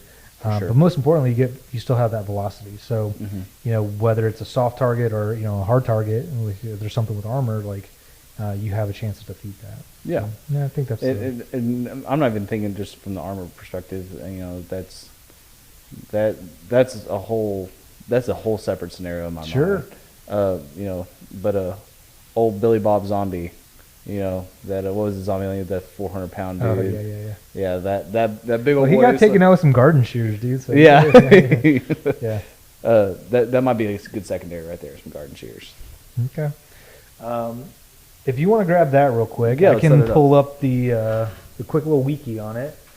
So every week we talk about machine guns, and on those, we have like 200 machine guns in our inventory, and every week we just want to talk about a new one. I figured since this was the suppressed kind of episode, we can talk about the H&K MP5 SD.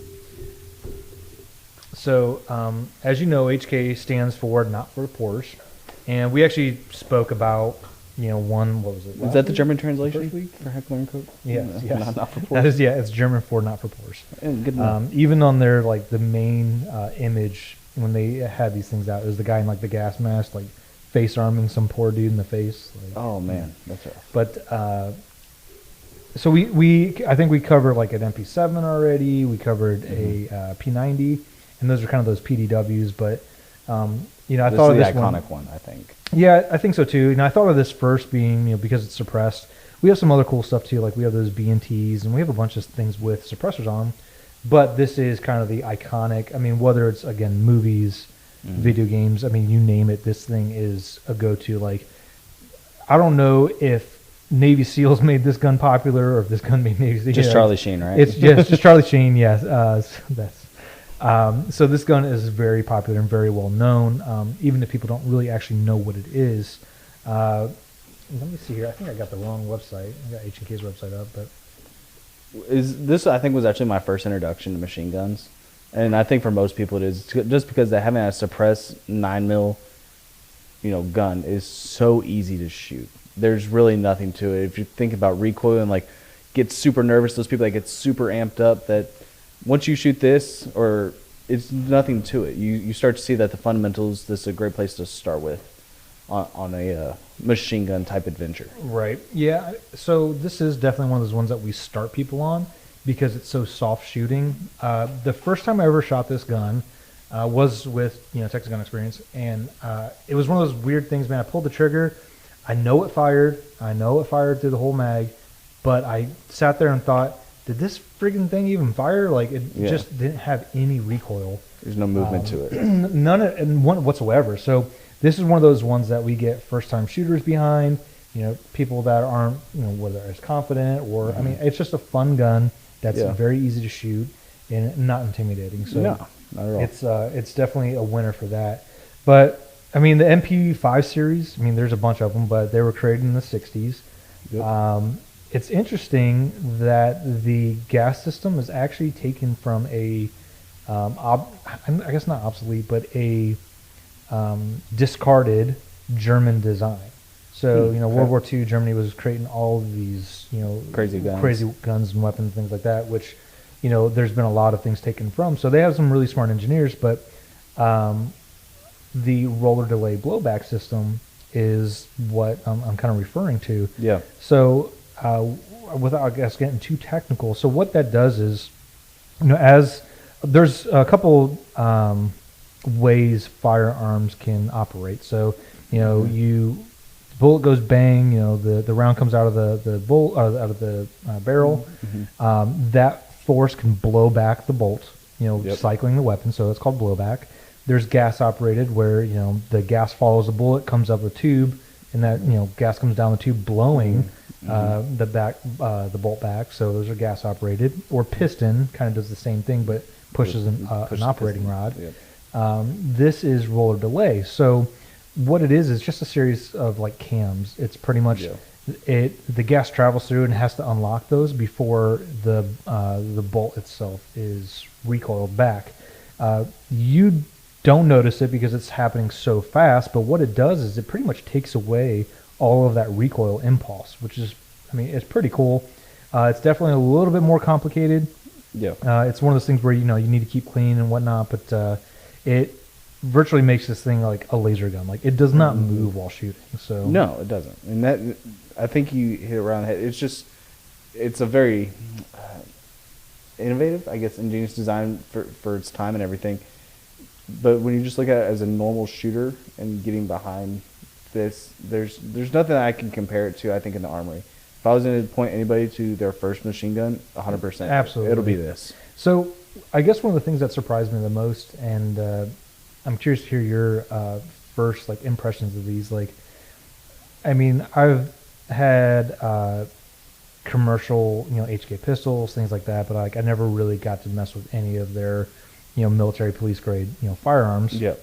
And I don't think anything like the 416, anything like that really counts. But thinking about the MP5s, I guess I was so surprised on, and I don't want to use the word crude because I think that's too crude. It's crude of a word to use. It's just stamped metal and real simple. It's not like the most ergonomic thing. No. It has that kind of that polymer, trigger group and grip and everything like that. That's kind of all molded into one piece. Yep. The rest of it's just stamped metal. Has a real simple kind of like a paddle release for the magazine. You have to lock the bolt back and rock it before you reload it, and then slap the bolt down. When I first learned about them, I knew MP5, right? I think everybody knows MP5, whether you just played Call of Duty or you grew up with Charlie Sheen. These guns are that, but yeah, the first time you pick it up, HK is known for its very proud of its pricing and their products because they make amazing products. That's what HK stands for, is high cost. High cost, yeah. There you go. But it makes sense when you handle it. But just looking at it, especially the first time I took it apart, I was like, "This is it." Yeah. When you start getting into the internals and everything, even it's not that it doesn't get better from here, But once you shoot it, then I was like, "Oh." The looks kind of were deceiving, I think. Sure, yeah. Yeah, for sure. I think it was one of those things where, I have such a fondness, I guess, for the 60 to 80s era of firearms. But I don't know what I was thinking. I was surprised, I guess, or maybe underwhelmed at first, but it wouldn't stop me from picking this thing up immediately. that's out of most of the MP5 series. I think that would probably be one of the first ones I take. The suppressor actually works really well, even though again it's a 60-year design now. Oh, it ain't crazy. New, no. Yeah, so it still works really well. The gun's fairly easy to maintain. We do have several options. So this is the collapsible stock. Right. The other one has the kind of the all polymer stock there that doesn't collapse or fold. Mm-hmm. So the other one's easier to get a cheek weld on. This one's obviously a little bit nicer to store away. But there's, I mean, kind of crude sling mounts on this thing, just everything. Like, they're built heavy duty, though. I mean, they're built to, and they're coated and everything. They're I guess assembled and how they're built is to be in that harsh environment. So they're running sand. You can submerge these things in water, come up, come out shooting. It's a really tried and true platform. Over 60 countries use this gun. They still use this gun. Yep. We still use this gun. I don't think it's gone away. Yeah, it hasn't gone away. Like, just recently, it's been seeing some competition with like B&T coming out with things like. Right. I mean, like there's been and stuff. Yeah, so I mean, the 9mm subguns haven't really gotten popular until like these last 10 years, but I mean, just until recently, like, governments and militaries haven't switched away from these MP5s. Up until just recently, because they work. Yeah, they work. They're easy to maintain. The parts are available for them. It's kind of like knocking it. Like that HK is not AK at all, but like it's just when you find a good system that works, and it doesn't matter if it's stamped metal or if it's handcrafted polymer, everything. It's why don't fix what I'm going to say. If it ain't broke, don't fix it. Right? Yeah. It makes sense, and I can see why it stayed around for so long. And only up until recently, especially like we talked about with the MP7. Yeah. That was just kind of the next logical step for it. But the MP5, I think if we do this podcast in 20 years, it's still gonna be around. This will be somebody will still be rocking this somewhere. For sure. I mean, it's that 9mm NATO round. I mean, it's manual of arms are easy. Like, I mean, anybody could pick this thing up and figure out how to use it, kind of thing. Yeah. Do you like diopter sights? So it has like the diopter sights are kind of like that little knob on the back with different. No. Okay, that's fair. That's very cool design, very cool look, and I've appreciated it, but no. Okay. That's just. What about you? Are you a big fan? Yeah, I mean, I think I like the look of them. I've never had any problem getting good sight picture out of them. It does give you several, I guess, windows to look through. And that's not. I think that's the easy part is getting the sight picture on it. I just don't like it. Okay. It's just my bias, I guess. I'm just not a big fan of that part. I think it would be really cool to see like an updated version of this. While this is still plenty good, get something that, and they're out there. You can weld, Picatinny to the top or do whatever. Like, it would be really cool, and they'll never do it because HK hates you. To come out with like a modernized version of this firearm, just kind of like the 2.0. We'll see that when we retire. That'll be it. That'll be the day. Yeah, I mean, hell will be frozen over. Yeah. This will be day 120 in the rocket. Yeah, let's say we'll be in phase 2 at this point. Yes. Something with a more practical optic mount. So where you can throw red dots on there. I honestly wouldn't change a whole lot about this thing. I would have some type of optic ability, to mount. Yep. There are different handguard options. This has kind of like that rubberized one, which I think looks and feels great. But obviously, you want to be able to add, lights, lasers, grips, whatever. Flamethrowers, everything. Yeah, flamethrowers, chainsaws. And then some type of, this does have some ambidextrous controls, but maybe a little updated, a larger paddle for the magazine. I think that'd probably be, for me, that's all I'd want to change. That rubberized grip. I like it. It is, especially when you start spitting all the rounds down range. For sure. Like we said, suppressors are become the forbidden lollipop. Yeah. It's you don't want to be sitting there. It's going to get red hot. Yeah. And so that you don't feel it. Right. Yeah, that's true. That thing will. After running these things like on a full auto Friday, and you're the last person to grab it for the day, it still feels great. Like, it might be a little warm, but it's not that bad. Right. It's full auto Fridays too. That's every Friday we run 4 different guns. We have so many. And we do discounted magazines, so it's what, $25? Yeah, $25. Get you a mag. You don't have to pay for the gun. You don't have to pay for the lane, anything like that. So it's a really inexpensive way to come down, shoot a machine gun. And when we run these things, we have buckets full of like already loaded magazines. The RSOs are back there, like packing all week long, getting ready for it. Yeah, we got like hamsters back there. We feed them in Red Bull and keeps them running. Yes, and pixie sticks. But yeah, to that point, man, you can run this thing. A group come through like one after another, just burning through mags, and they're not going to burn up their hand. No, and man, it's like I said, it's just an iconic piece. Right, it's really hard to pass that up. No, it's probably one of my favorites still this day, even after shooting almost. I think we've added some new stuff to the inventory, so I might be 1 or 2 behind now, but this will always be at the top of my list. Yeah, we got some cool new stuff in, man. We just added a AUG, the Steyr, AUG. We got an MP40 apparently. So Okay. yeah, we're gonna switch that up and put that up in the lineup. Do we have an FAL? We kind of do, yes. We do, but that's one of those ones where it's like it's on the secret menu. Gotcha. Because on 3-round burst, people like to just send that thing up through the roof. Oh, okay. Yeah, so we do have a G3, a little bit easier to control, but we are adding a bunch of guns to that full auto thing. So it's cool, man. I dig it. Yeah. So hey, appreciate you guys listening or watching. One of the things to check out is our YouTube channel. Make sure to go just YouTube Texas Gun Experience. We're putting out stuff every week. Some pretty cool high level content. Gun reviews. Like we just did a thing where I'm dressed up as like Ghost from Modern Warfare. Talking about our machine gun packages, or dressed up in old World War II stuff. And I like how you call it dress up, and you don't act like you do that every day. I know, it's a good chance to flex my cosplay catalog. It has to make it out of the house at some point, yes, right? So there's some cool stuff coming down the pipeline too with some of the bullpups that are getting introduced. So nice. Got some ideas for that. But yeah, please go to the TexasGunExperience.com on YouTube.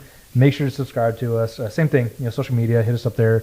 We got cool stuff happening all the time. We got Cars and Coffee this weekend. I think we have a Smoke and Guns event coming up. So just a lot of neat stuff. That's not just firearms related, but we got that too. So. I dig it. If you have ideas for what you want to hear us talk about, please hit us up in the comments. Shoot us a message on Instagram, Facebook. Yeah, anything. I mean, we'd be happy to talk about it. So I'm just kind of, we're just throwing stuff together as we kind of hear things in the industry. So there's just been so many questions about that new E-forms and suppressor stuff. So I figured it'd be good to bore everybody to death a little bit and just give some context to what to expect and. Hopefully lift the veil of buying a suppressor for the first time because it's actually a lot easier than you think. And once you do it, you'll want more. And just stop waiting if you are. Just do it. So. Yep. All right. I gotta do it. All right. I'll see you next week. See you, man. Next time.